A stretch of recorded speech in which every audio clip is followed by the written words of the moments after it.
It's that time again for the assault on your ears. We call Lower Dorks, a Star Trek Lower Decks podcast. I'm Aaron, and Stavros is here as well. And tonight, on our screens is episode 9 of season 4, The Inner Fight. And in our cups is Tranya. Yes, Tranya. This is your recipe, I believe. Inspired by the drink that appears in the original series episode, Corporal Might Maneuver, but it's also made appearances in other Star Trek shows too, DS9 and Picard. Yes. We have mixed it grapefruit juice and spiced rum. And I think you need to talk a little bit more about this. Yeah, because this is terrible. Don't make this at home, kids. Don't make it, yeah. So when I went online to see if there was already a recipe, because there's always a recipe. Any drink that has been shown on screen, somewhere on the internet, there is a recipe to mix it. You're at home. And I'm like looking at all these recipes, and the thing is, in the original episode, is all they used, it's just grapefruit juice in the cups that they're drinking. Grapefruit juice. Not a single one of the recipes had grapefruit juice in it. Like, what's going on here? And so, yeah, you think it would. Yeah, so I'm just like, you know what? We're going to ease it up. Grapefruit juice and rum will probably go together well. And I was wrong. I did find adding a hint of lime really gives it legs. Breaks it up a bit. Yeah, but otherwise, I don't recommend this. Use one of the internet approved drinks. I was really thinking the grapefruit juice would break up some of the rum flavor, but it just does not work together well at all. I'm wondering if maybe doing more like a coconut rum or something might be better as opposed to a spiced rum. But I have no idea. This was a terrible idea. I have many regrets. In that case, we're going to choke this drink down and talk about the episode. You can't win them all. You can't win them all. So what is this episode about? That's true. Yeah, so hilariously called The Inner Fight. That is, not to be confused with the next gen episode, The Inner Light, which is critically acclaimed. Yes. Everyone knows it. Yeah. Pretty much. But in this episode, Mariner, Tendi, Boimler, and T'Lyn are dispatched to an overly safe mission repairing a weather satellite, but it goes awry when the mysterious threat ship appears and pits the kidnapped crew's captains against one another. Meanwhile, Rutherford accompanies Shax and Captain Freeman on a mission to acquire the location of our favorite guest star, I guess of this episode at least, Nick Lucarno. Hey, yeah, it's the return of Rubber Duck McNeil. Is that what the internet calls him, or is this just something you made up like a lunatic? I made up, buddy. You have a short memory, my friend. You need to I do. Tone down the drinking. I believe that was a certain Stavros who first referred to Robert Duncan McNeil as Rubber Duck McNeil, and it's sticking. I choose to believe that, well, at least the spiced rum in this drink is choosing to believe that I never, ever said that before in my life. Yeah, that's right. Deny your shame. Also, I feel like your synopsis is way off here. The mystery threat ship didn't pit the captain's crew, or the crew's captains, the ship's captains. It didn't pit them against each other. They did that on their own. That was not Nick Lucarno's fault. I am sorry, but if somebody puts you in a cage, it doesn't mean you have to rage. Hey, we don't know. I guess I am making a logical leap there, but it's not that big of a leap. Come on. I think it is a pretty big leap, considering the fact that it took 5 minutes for Tendi to de-escalate the situation. Only because she used her status, but we'll get to that. Still, certainly. If there was some sort of mind control trickery going on here, they would not have stopped immediately. It would have been, no, the rage hormones have taken over. I must kill. Yes. Anyways, let's talk about outpost scientists. well, first I do want to talk about that because there is a lot of fun stuff in the cold open. Yes. But this episode was written by Mike McMahon. Again, outpost scientist. Directed. Is he an outpost scientist? I mean, same quality. He just really likes outpost scientists, I guess. Roughly the same. I guess that's true. But yeah, he wrote this one, and it's directed by Brandon Williams, who is another newbie to the directing scene this season. I think this is his second or third one as well. We were talking before last episode about that episode's director being new and doing 3 episodes this season. I think this is Brandon's second or third. in the Pretty lead solid. up to this episode, and usually whenever like writers or directors or producers or anyone is hyping up their own upcoming episodes, I'm like, oh yeah, Right. sure, buddy. Yeah, it's definitely the best show of the season. And you know what though? This was right. Like, this is probably my favorite episode so far. Oh yeah, I really enjoyed this from beginning to end. So kudos. This is a great story. Yeah. It's well written, well animated. I just Yeah. love it all around. And even like, there's so much funny stuff in this where the comedy is not like in the text, but in like the meta text of the series. And that's great. But there's also funny stuff in the text, and there's funny visual gags. It's just great. I kudos. Totally. This is really well put together by the whole team. Yeah, I gotta agree. It's one of the highlights of the season so far. You know, I'm getting real sick of this sappy I love the show stuff. Come on, give me some bad episodes. That's how you get the listens with the rage bait headlines. So we just need we're doing it all wrong, I think. We need a shark jump episode here, Mike McMahon. Make it happen. Come on, Mike. Anyway, let's talk about the cold open. So I feel like the entire purpose of this cold open was to just demonstrate that Mariner's kind of floating off the deep end a little bit. But my favorite thing about the cold open is the little tremble lizards. And did you notice that? I don't know if you watched Teenage Mutant Ninja Turtles in the 90s, but they look like the little mouser robots. Did that occur to you as well? Or am I just a Ninja Turtle simp? No, 100%. And until you just said that, I was all like, where are these from? Because like, I know I've seen these. And the only thing I could think of was like the ises and wases from the Max comic book cartoon, but I'm like, no, it's not right, because they have one head and body. It's like, I've seen these before, but no, you're right. They are 100% those creepy little robots. Yeah.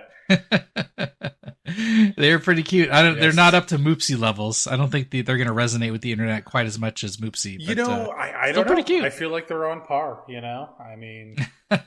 Okay. The funny part is, so like all of the Warp Core, the Warp Drive 5 are there except for... Wait, are they the Warp Drive 5? I thought we were going with Phaser 5. Oh, the Phaser 5? I like them both. I like the Warp Drive because it has the rhyming element. Yeah. But anyway, they're on this mission to fix the outpost scientist's shield, but they forgot to bring an engineer with them, and Rutherford's not there for some reason. You know, that kills me, because this isn't the first time they've sent no engineers on an engineering mission. Like... Oh my God, Freeman, what are you doing? Actually, no, though. Is that Freeman's job? I feel like that may actually be Ransom's job. Yeah, someone organized the away team. Who assigns the away teams? Is that the captain or the first officer? Or is there like an administrative functionary, somewhere? Yeah. A lot of times in Star Trek, it's the captain tells the first officer character, hey, put together an away team. And the first officer then leads the away team with some other people. But what if it's like somebody's like, okay, Mariner, you're in charge, and Mariner's like, well, Rutherford isn't here, guess I'm taking other people for some reason, and she's the one that organizes the away team. Yeah, that makes sense. Like, sometimes you just say, hey, put together a team and go do this thing, and then you have to look at it's like assembling a meeting at work, and you got to look at like everybody's schedules and find when they're free. Rutherford's busy. He's doing something else. Yeah, Rutherford's he's blocked out on meetings today. Sorry. That's right. He's stuck in Zoom during this away team window, so nothing he could do. I love how these lizards are so smart. They like dig out a panel on the fencing. And are they smart, break or wires is that just so they can go chance? Because it doesn't seem like the other lizards were just waiting to like pounce as soon as the fence was down. It feels like this one was just like, maybe I'll try this metal and see if I enjoy it. And as soon as that fence was down, the rest of them were like, oh shit, now's our chance. Going in. Fresh meat! It could be. Delicious. Can we talk about these aliens real quick, though? Of course. Because obviously we established, what they look like and that they're cute. But they have acid for blood, right? Yeah. How does that work? Like, why is the acid... This is not new to sci-fi. Like, I know, this is the alien from Alien. Well, obviously I came prepared. This isn't the first time I've thought about this. How does this work? Like, what is their body made of that it just doesn't corrode but still functions as tissues and bones and all that stuff? It doesn't make any sense. No. Well, we're not biologists, though, so... You don't know that? Are you a biologist? No. I feel like I would know that. Okay. Do you like this would have come up before? Yeah. Yeah, it is strange. They both spit and they spit acid and they have acid blood. How does that work? Well, maybe he just, took a punch to the mouth and now, his cheek is bleeding, so he's able to spit. You don't know. I don't know how their biology And then their skin is acidic too. The skin makes the eyes pop out. The skin was venomous. Oh. They're acidic okay. and That's venomous. Two different things. Okay. Although I Crazy. suppose I do want a little plushie. Venom could be an acid. I don't know. Yeah. Don't we all, Stavros? Don't we all? What about the Venom suits looking like the TOS EV suits from Tholian Web? The Outpost Science getting secondhand gear from 100 years ago. Yeah, 100 years ago. The only thing this is good for is repelling acid. And I guess that's it. Yeah, to be fair, though, like the spacesuit designs in Star Trek have always bothered me. So, it looks cool. I'll let it go. I'm fine with it. Yeah, it does look cool. Yeah, just old tech in universe, I guess. Yep. If it's even supposed to be the same EV suit. But anyway, so Mariner, they demonstrate her craziness here. So once they get that underway, there's two plots here. There's the Mariner and a bunch of the other lower deckers going to do their own thing and getting trapped on the planet. And then there's also the Captain Freeman, Rutherford Shack's plot.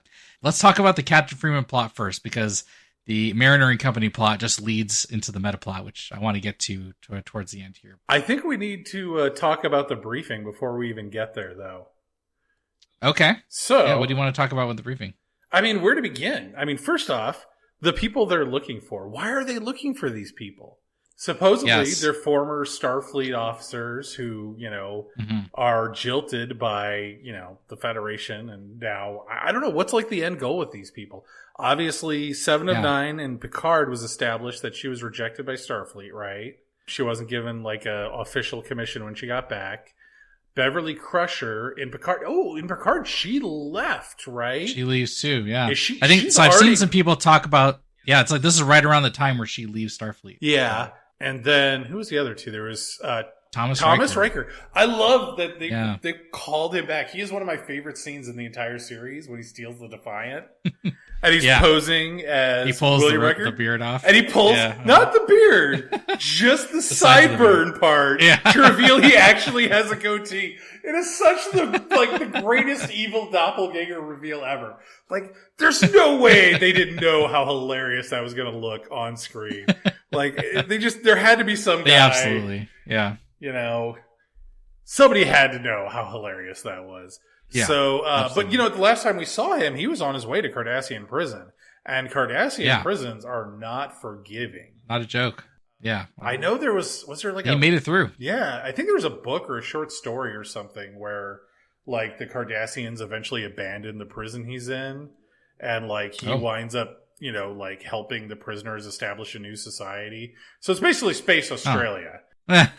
Ooh, is that what he's doing? Interesting. At this time, is he the king of Space Australia? Is that what it could be? Could be, possibly. He's got to be reachable because that's why he's on this list. Yeah, that's why he's on the list. So it was him. It was Beverly Crusher. It was 7 of 9 and Nick Lucarno. So those are the 4. Okay. And Nick Lucarno. Although that's the other thing. Nick Lucarno, who this whole plot is about. I do like that. Nobody's mentioned that he has the same background as Tom Paris.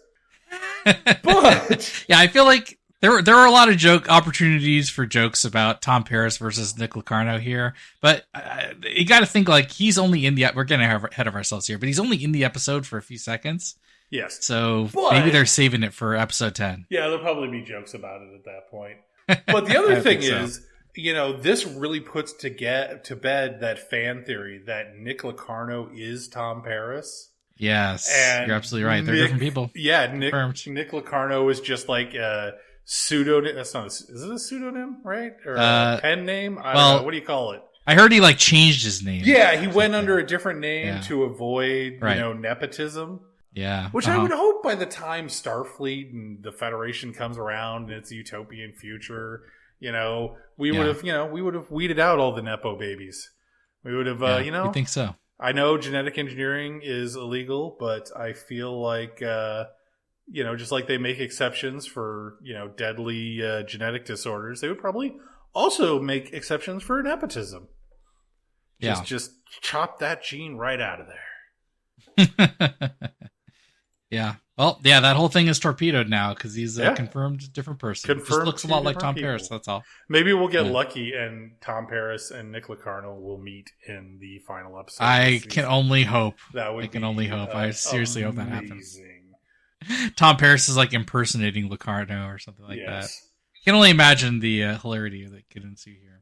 I honestly legit expected them when they found Nick Locarno, them to actually find Tom Paris. And like Tom Paris is just like moonlighting as a private pilot. I genuinely expected that to happen. Hey, there's still room for it in episode 10. It could still happen, I guess. Could be. But anyway, so yes, the plot out, the briefing out of the way. So Captain Freeman, Shax, and Rutherford are heading to a planet called New Axton. Nothing like old Axton. What? It's exactly like old Axton, just way more lawless. That's right.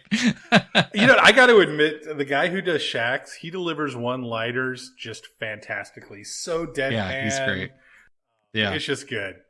He is really good in this too. He doesn't need that many lines. He's like Boba Fett in the original trilogy. He doesn't need that many lines. He just is that cool in the background. Yeah, let's move on. I don't want to talk about Boba Fett. Getting a touchy subject here, but anyway. So on the planet New Axton. What do you think of like the weird like planetary shield that had to be opened to like let ships through? Or have you seen anything like that before? I was trying to understand what it was. Well, it's a planetary shield. It basically protects the planet. It's also possible that it's, some part of their regulating their, weather and atmosphere and whatnot. But, I know that it shows up in beta canon, but, no, we did see planetary shields. You've seen planetary shields, but it certainly looked unique. Very, very different. This was very unusual. Kind of a gate kind of looked. Yeah. Yeah.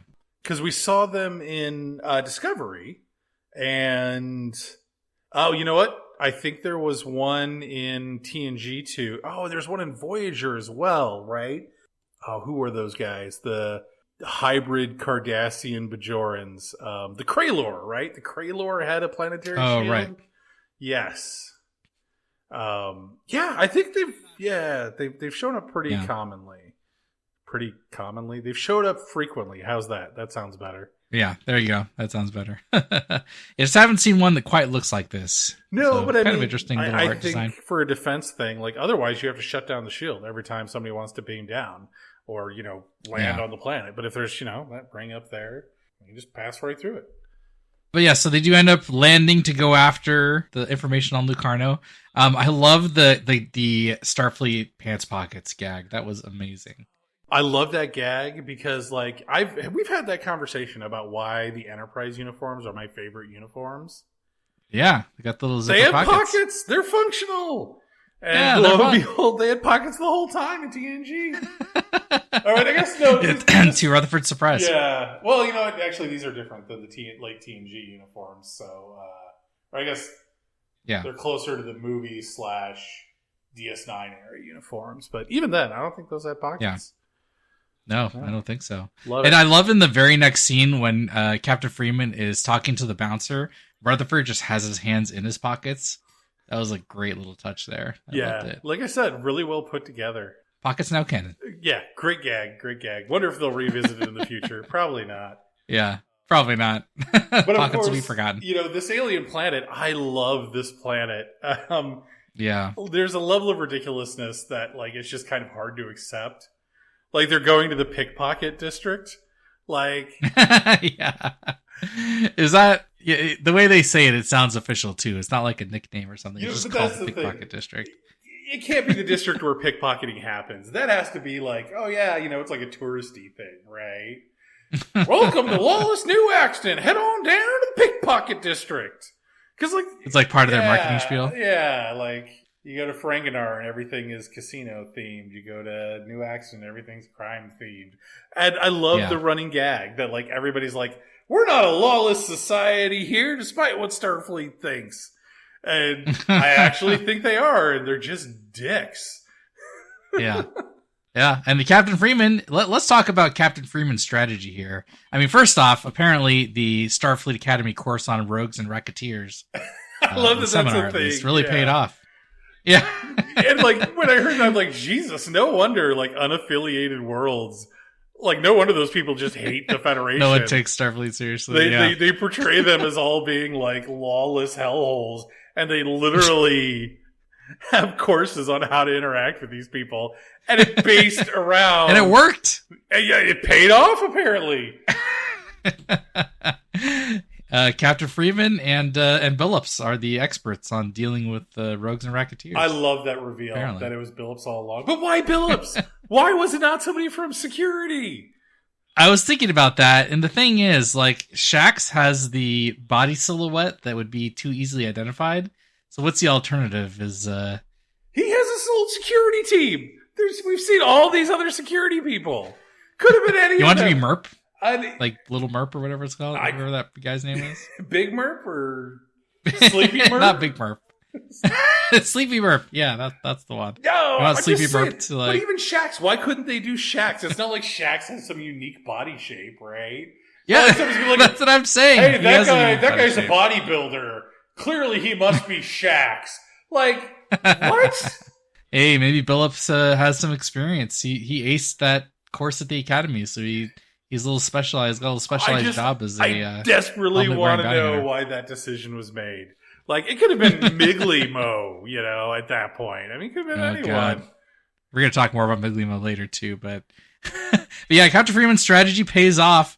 I love it so much. What do you think about the Muds establishment, which is, in case you didn't miss the clear reference, it's to the actual Harry Mudd character from TOS. Wait, was there a Harry Mudd character in TOS? I don't recall this at all. Oh, was he in? Well, I guess we have to do a TOS. Was he like a background character? Or something? I'm not. Of course, I do wonder because, like, I honestly would have expected to be like a Quarks or something, but I hope they revisit this. Quarks is too upstanding, man. He's franchised on like So Starfleet what? Stations and stuff.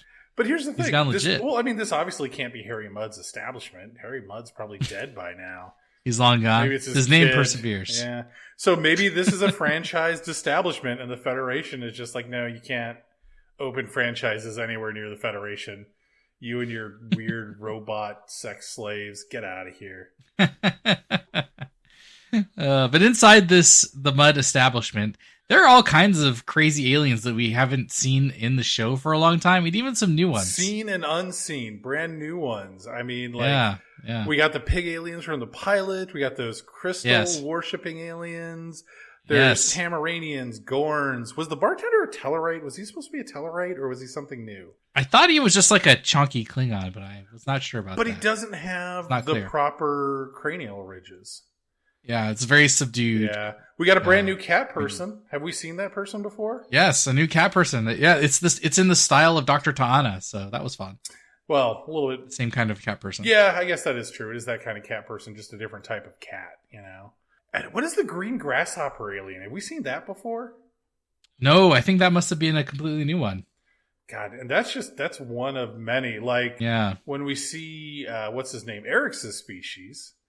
Yes, with Edosians. the 3 legs. Yeah, Edosians. Yeah. There is another alien with him, and I don't think we've seen that one before. That's a new one too, I think. Yeah. Oh, there's just so many in that scene. Lots of new fun stuff in there. Leaves me wondering. Yeah. Like, that's a lot of effort to put into background animations. Yeah, some character designers had a lot of fun making up, pulling back old designs and making some new ones. Yes. One of the shots, one of my favorite ones, I think it's the alien in one of the season 1 episodes. Remember Boimler kind of runs into him and he gets all upset because he like spills the guy's drink or something. Oh, when he's walking around Mariner, he's like holding this he's like this giant alien and he's holding this like tiny little glass beer mug. Yes, it was funny. Killing me. Yeah, he's the blue guy, right? Yeah. That's where that guy was from. It was killing me. I'm like going through old episodes, like, piece by piece trying to find where this guy's from. Yeah. And I couldn't place him. But yeah he's that random alien. Yeah. That was fun. And speaking of aliens, they got the Zorkies across the street. And did you notice the return of the Cactus Man? It's the Banana Man. We'll have to agree to disagree. He looks like a cactus. No, that's fine. I mean, you don't always have to be right. You can be wrong sometimes. I'll allow it.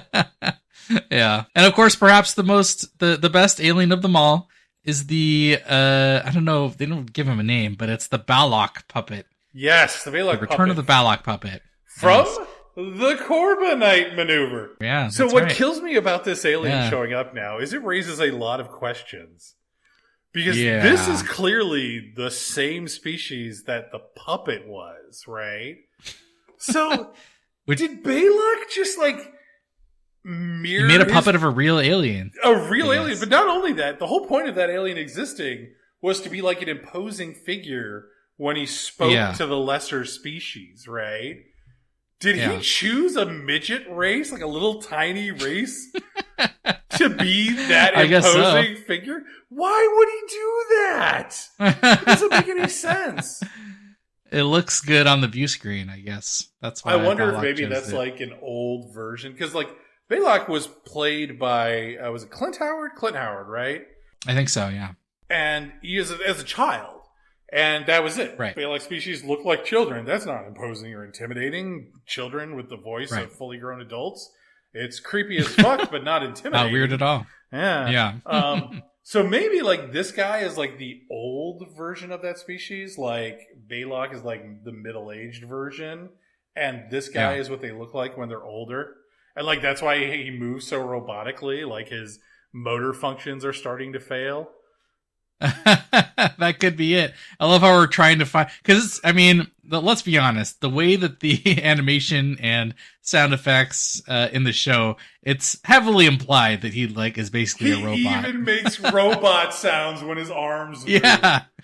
Just, Yeah, I know. Come on. But no. So now it's canonized. There's an alien species out there that just sounds like a robot. Nothing wrong I with love that. the gag with Rutherford, like doing the X-ray view of him. He has so many internal organs. He just looks like just like a Halloween decoration. I had to screen grab that Yeah, it and was just so like good. let's just laugh. Although and laugh. before that It's even great. happens, when Freeman calls him out as being a puppet, and Shax is like, "By the prophets, how can you tell?" At that point, I'm just like, "Shax, it's a torso sitting on a table. Like, how could it not Yeah, be a puppet?" And then, oh my god, it's not a puppet. Oh, so good. But the best part about that is Freeman had to know, right? This was all a part of her plan. yeah. And Right, yeah. So, like, oh, man. Because this puppet has been seen elsewhere in the show. I believe the Well, not this puppet. There was a picture of him. Because I think we missed. Right. Did we? No, we did correctly identify that. But at the time, I didn't so. connect it to that episode for some reason. We just identified it as the alien at the end of the credits in right, but he's from the TOS. episode. Yeah, but he's from this episode. Yeah, that's the bar in the Starbase on the episode "Embarrassment of Duplers." Yes, I do want to Case point of out remembering, that the episode that guy's from. Corbine maneuver. Yeah, Corbinite maneuver. The thing we've talked about multiple times so far tonight. Yes. Yeah. That episode is super weird. Like none of it from beginning to end makes sense.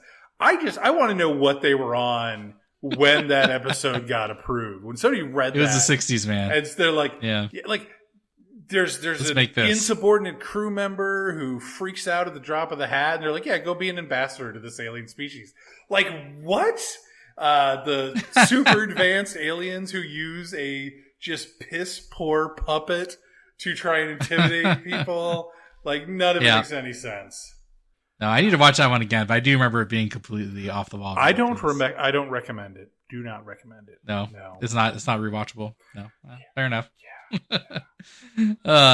Anyway, so I mean, let's talk about the very end after we talk about the A plot, because that kind of will lead into what we think is happening with the Yes, you're talking about when they Metaplot finally here. find Nick Lucarno's hangout. Yes, exactly. Yeah. And there is a schematic hanging on the wall.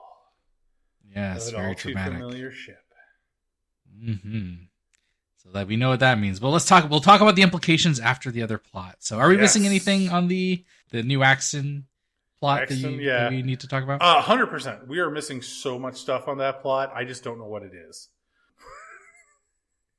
There is a lot in those scenes. So. Oh yeah, there's there's like Booleans in the background. I don't think we mentioned that. Yeah. I think is there a member of I don't even remember.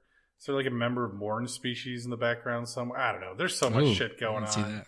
There's a lot. I'm probably wrong. Only so much time in the day. Yeah. Let's move on to the next plot. But anyway, so let's talk about Mariner and everyone else except for Rutherford in the other plot. On the girls' trip.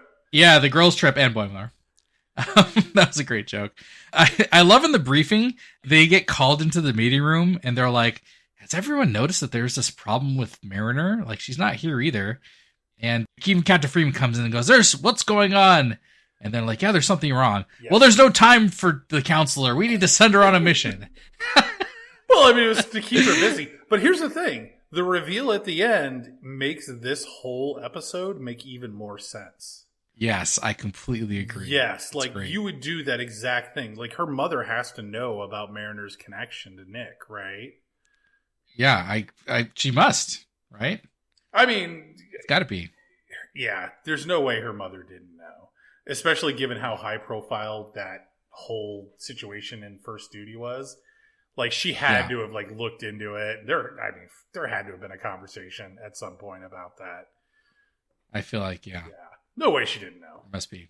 But here's a interesting question, though. When they get sent to this random satellite, the weather control satellite, is this random? Because this happens to be the planet where the captains of the kidnapped ships are, have all been marooned. So has this been orchestrated? It's not random. They have to be in the region where this ship is, right? Because they're going to find Nick Lucarno. A weather satellite fails. The reason it failed was because of the, tampering by Nick Lucarno's people. Right. Like, the plot flows. It's very logical and it flows very well. Like, you just, hey, she just happens to be aware that this is a problem. The real question is, why does Tendi know, right? Yeah. I mean, I'm just wondering if this whole thing has been orchestrated to just somehow extract Mariner because of her possible relationship with Nick Lucarno. I think that's pure chance. Is it that orchestrated? I think she would have. Chance. Yeah, I think she would have been his next target had she not been on the planet. Got it. Like, he would have tried to suborn her and get her to take over the ship. Yeah. Well, let's talk about Mariner's anger issues. It's hinted at in the cold open. She's very aggressive, after the shuttle gets destroyed. It's not and anger issues, man. On the planet. I think she's itching for a fight. Well, not even just itching for a fight. I mean, that is a certain aspect of it, but I almost think there's a death wish in there at this point. Oh, you think so? So it could be. She's trying to be like her friend, which is revealed here. Might as well talk about that now. So let's do it. The big connection here is that she was friends with Cito Jaxa at the Academy. Right. Cito does so well. She gets assigned to the Enterprise. It's this big, dream posting. Mariner's so in awe of this person. Not just a friend, but somebody she looked up to even. Right. And then she gets sent on a mission to die. Right. And that's all in the next gen episode, Lower Decks, which, guess what? It's the Lower Decks connection. But that's the other thing. Finally. It's not just Lower Decks. It's also the First Duty, right? Yes. Nick Lucarno made this choice, and she had to have known the other people in Red Squad, right? She clearly knew Nick based on their familiar tone when they encounter each other. She knew Cito. She had to have known the rest of them. They were her friends. They died because of a decision their leader, Nick Lucarno, made. Cito died because of a decision her leader made to send her on a mission, right? Right. And now Mariner is terrified after having gone through the Dominion War of being in charge because so many people were sent on a mission to die. And she sees it all as pointless. And she doesn't want to have to send people to die. And that changes, the whole narrative of everything she's done throughout this series, right? And it makes a lot of sense how she's so pro-Starfleet, but so unwilling to promote and so unwilling to move up and so self-sabotaging. It was so well done. It was fantastic. Yeah, I love that the whole connection, like you said, First Duty to the Lower Decks episode. You've got the Cito Jaxa character who has appeared in both of those. And then Mariner's apparently been right there with him in the same Academy class. I guess she didn't get caught up in the whole scandal with the flight accident. She establishes that she was younger than Cedo, right? Right. Right. She's looking up to Cedo. So, and that's the thing that also establishes kind of an age range for Mariner, right? Because this episode is what, like 14 years after something like that. After what was, I don't know which episode it was.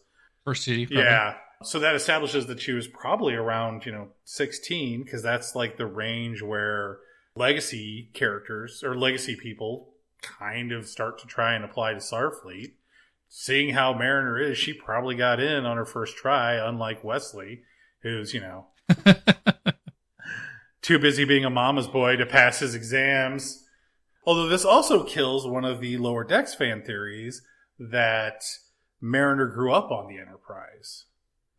Yeah. Because she wouldn't have that same level of reverence and like, oh my God, it's so amazing that she's on the Enterprise.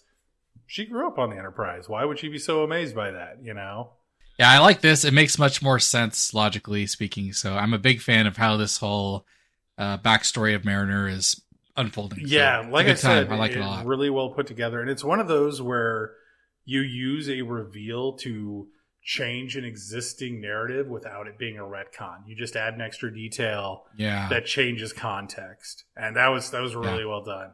Yeah. And I like that, this episode doesn't just end, right, with this reveal and that's it. There's actually some resolution to that plot line, which I think we need to talk about. Everybody's favorite Klingon captain / Lower Decker helps her reach that revelation.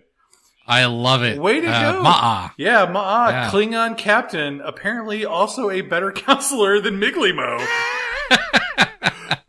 Well, to be fair, Miglimo did not even get an opportunity. They're just like, we don't have time for Miglimo. He's just going to make food analogies. We're just send Mariner on missions and everything will be fine. She went to regular, even though we supposedly didn't see all of her sessions, he never looked at her record and said, oh my God, she has lost so many friends. She's a war veteran. Maybe we should talk about this. Nope. Just let me make a food metaphor. Miglimo is still the worst. Yeah, what a great... speaking of Ma'a, you're talking about animations earlier. So when Ma'a and Mariner first meet, they have, their fight until the glass shards start raining down from the sky. And wow, what a great scene. It's animated excellently. They... the weather effects, the, animations of them fighting all look really awesome. I think maybe one of the best animated shots of the entire show. I definitely liked it. It's well put together. It's well animated. Not even just well, the character animation is good.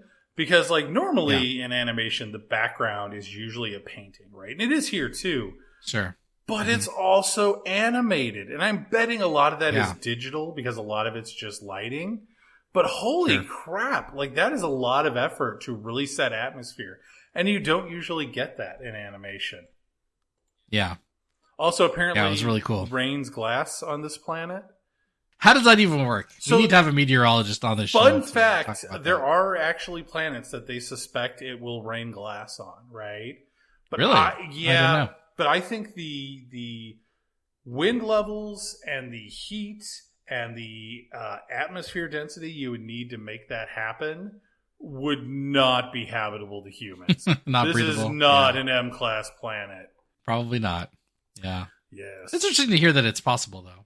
I love before they even get to Ma'a, there's multiple fight scenes. And in not a single one of them does anyone try to get information. They just have the fight scene and then run away. Yeah. Even when you've captured somebody, you don't stop and say, hey, what the F's going on here, man? That happens, but it's part of the ploy to bring out Ma'a, though, right? Between the Ferengi and the Romulan dude. But see, they never actually really I was stuck here to too. them, right? No, it's just them plotting to get Ma'a to attack them. Which, did you notice? It looks like Ma'a in that scene has green skin. What's the deal with that? Is he? I don't know. They went to some lengths to try and make him look like some kind of predator on the planet. Yeah, but they also they made it a point not to change his actual underlying clothing. So, if you go back and rewatch, you're like, oh yeah, he's actually just got shit on top of his regular uniform. Right. Yeah. Yeah. That's true. What else? Some of the fun jokes.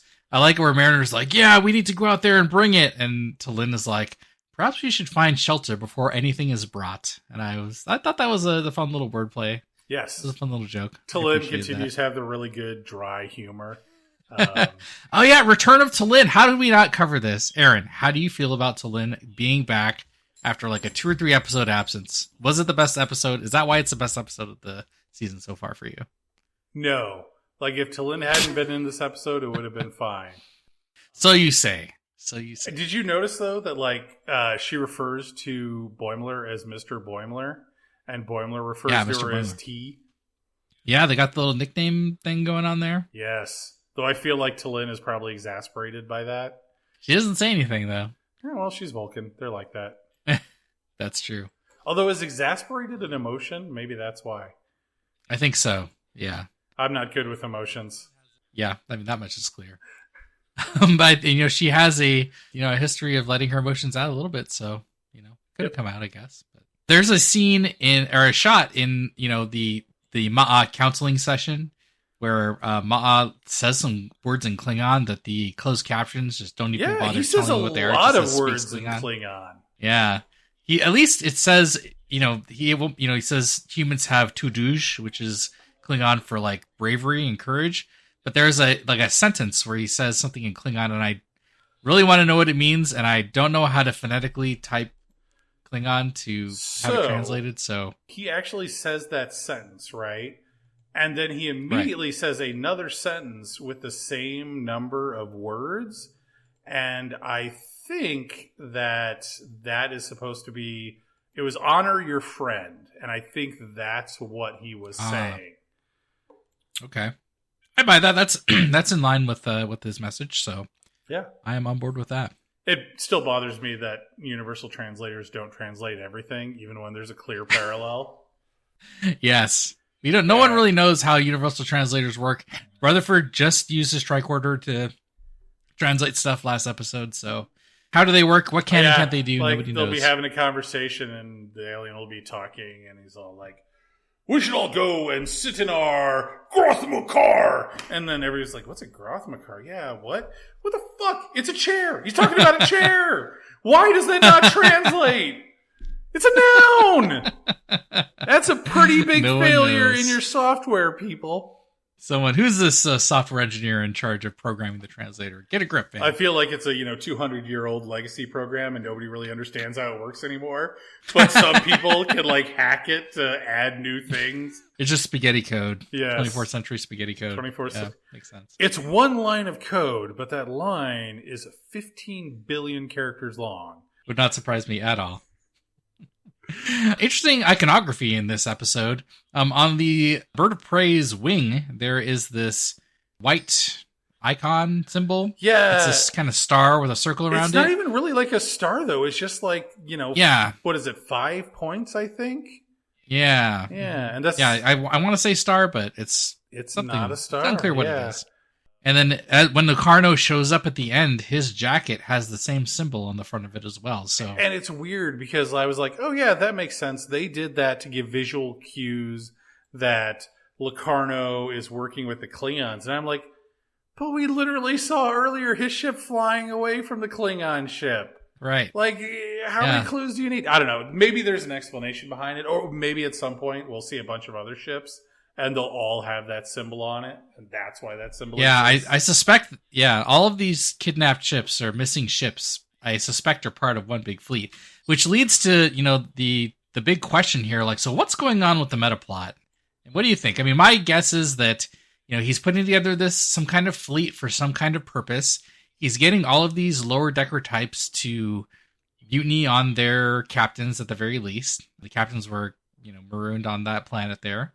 But what's his MO? What's he going for? It's all these people that have some kind of disgruntled problem with Starfleet, or what? It's not Starfleet. So there are 2 themes in this episode that, and I think they kind of touched on these in the past. First off is the revelation that, and it's not just this happens all throughout Star Trek. Starfleet officers don't always follow orders, right? And when it ends well, most of the time they get a slap on the wrist, or even they might even be lauded, right, for making the right decision. Is lauded the right word? I think that's the right word. Yeah. I'm not an Englishitarian or whatever they call those people. But if it goes horribly bad, they bear the brunt of that consequence. I mean, there's literally an entire episode of Strange New Worlds that's about that concept of when it's appropriate not to follow orders. When it's appropriate. And I think in this episode, they're kind of establishing that Starfleet is not an authoritarian regime, right? Klingon Defense Force, you don't follow your captain's orders, he kills you or you kill him, right? Right. But that's not Starfleet. You can always choose to disregard orders that you don't think are right. You can always choose to walk away. It is, to a certain extent, a trust-based organization. And Nick Lucarno, and actually, let me break that back, because starting with Mariner, she owns every decision she makes. Bad, good. And that's why she's so afraid to get promoted, because she doesn't want to send her friends to die. Despite the fact, and her big realization is, you just gotta make good choices and hope for the best in this episode, right? So this is her breaking point. Possible next season it'll be back to status quo, but I doubt it. Yeah, we'll see. Nick Lucarno, on the other hand, I think the plot is going to be, he made a bad decision and has never blamed anyone else, or has never blamed himself. It's always everybody else. It's always someone else's fault. He's going after he's going after Beverly Crusher, not because she's, a jilted ex-Starfleet officer, but she is the mother of the godlike entity Wesley that he can't get at, who betrayed him. He blames Picard for pushing, that whole getting Wesley to betray him. So he's going after, Enterprise officers. He blames, Starfleet for kicking him out despite him not doing anything wrong. Right. He's blaming everybody else and not taking responsibility for his choices in making the bad decision, whereas Mariner is going to own those choices. And I think that is going to be the ultimate theme, that all of these lower deckers that betrayed their crews, or they betrayed their crews, they are going to turn against Starfleet, and they are going to lose because Starfleet is, A, very well trained. They are full crews. They are a trust-based organization where they will do what it takes to win, or not necessarily win, but to, achieve their goals. And these other crews that betrayed their captains, possibly even the rest of the officers on their ship, they're understaffed ships with people who don't trust each other. And it's going to fail miserably. And I think that's going to be the resolution. I mean, I'm completely wrong on that, because if there's anything modern Star Trek has taught me, is they build up to such a zenith where it's very obvious where they're going, and then they do something different. Which, nothing wrong with that. Especially in this show. The Nick Lucarno reveal is such a huge, out of left field, unexpected thing.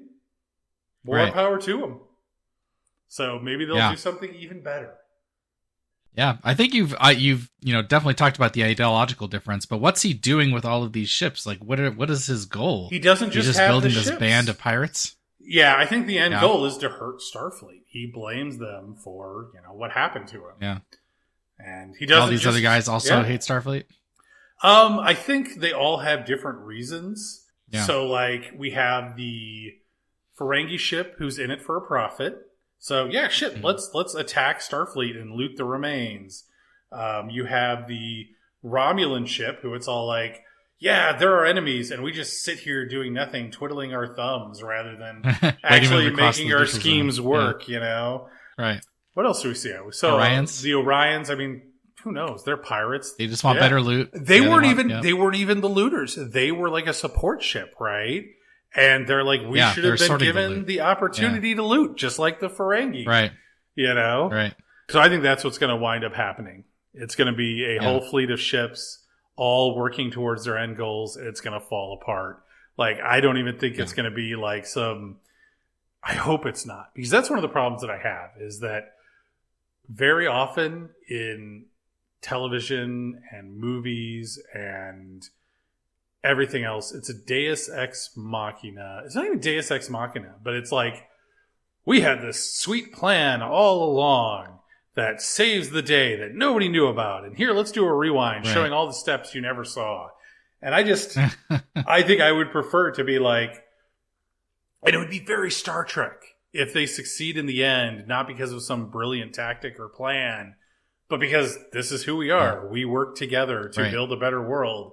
And that's what we're doing. And these people aren't. And that's why we won. Totally. That's very fitting with the show's messaging, too. Yes. So I totally agree. I think that. But I hope they go that way. Then the executives step in and say, no, you don't understand. It has to end on a fist fight in a fountain on a giant space station in the middle of nowhere. We'll have to wait and see. One thing I want to get your thoughts on is I'm thinking that Lucarno thinks Mariner is going to join him. Oh, 100%. At this point, because 100%. Like Mariner just had this revelation because of Ma'a in the previous, hour. Well, here's the thing. She wouldn't have joined him before. She always believed in Starfleet.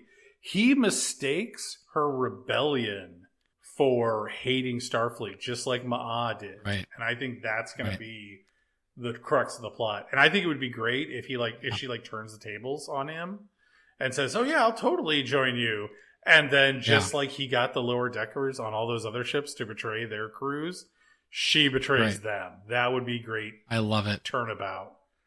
It's funny, like you and I are very in agreement with our predictions on how it's going to go. We'll have to see what kind of curveballs come. And that's a great message. The hate that binds loosely. Yeah. Wow, we're having such a we're getting a little philosophical here this evening on Lower Dorks.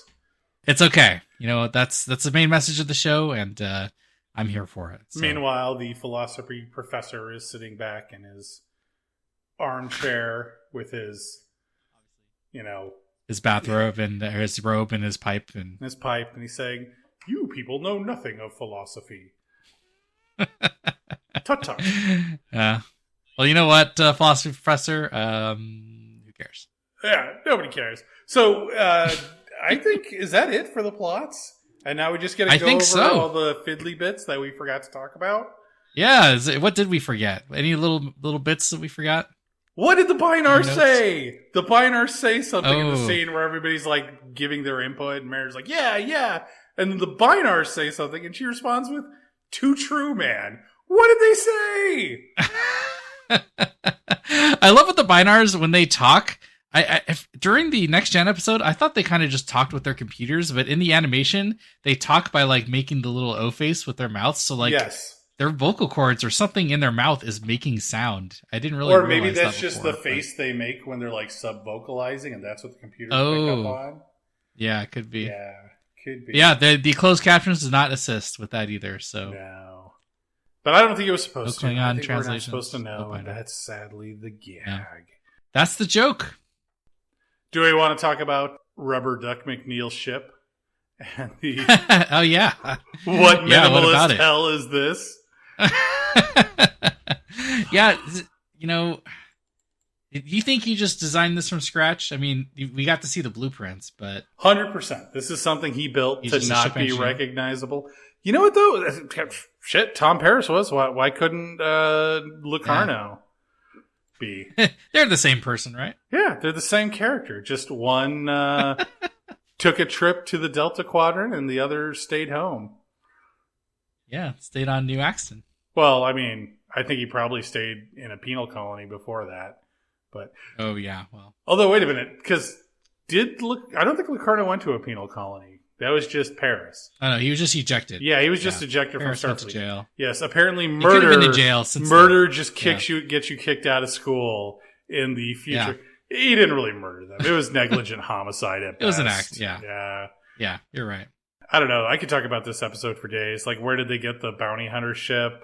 Yes, how ridiculous is We're going to talk about that. That the Klingon bird of prey came down so low, he was below the ground level. God, there's a million things in this episode that are just fantastic. Overall, A++ episode. I certainly think that they are kicking into high gear, much as they have been in the past for previous seasons. Yeah, and I'm dying to know what the finale will bring. So I guess I should probably finish off my glass so I can pass out and wake up next week for a new episode. Oh, yeah. And then we can talk about it next week. Episode 10, Season 4. And in the meantime, you can find us on X at Lower Dorks. Or, I don't know, you can go to some lawless planet and make an ass of yourself. As long as it doesn't rain glass there.